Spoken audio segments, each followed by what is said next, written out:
Në këtë manifestim solem nishin të pranishëm presidenti i Republikës së Maqedonisë Gjorge Ivanov, përfaqësues të partive politike në Maqedoni, kori diplomatik i akredituar në Republikën e Maqedonisë, intelektual, gazetar dhe persona të njohur publik.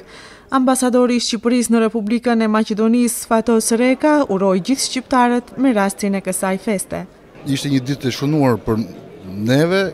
dhe për gjithë popullin shqiptar, sepse përkujtuam 103 vjetorin e shpalljes së pavarësisë së shtetit shqiptar dhe natyrisht kjo datë e shënuar për mbar shqiptarët kudo jetojnë, edhe këtu në Shkup u festuam me madhështi dhe me gëzim të madh nga gjithë komuniteti shqiptar, por jo vetëm. Dhe me këtë rast më lejoni që të uroj gjithë shqiptarët në Maqedoni, por edhe në Shqipëri, në Kosovë, në Malzi dhe kudo në diaspor, urimet më të mira për festën e flamurit dhe pafshim në të ardhmen ditë sa më të mira për gjithë kombin shqiptar. Manifestimet e ngjashme me rastin e ditës së flamurit pritet që të organizohen edhe në qytete të tjera të vendit.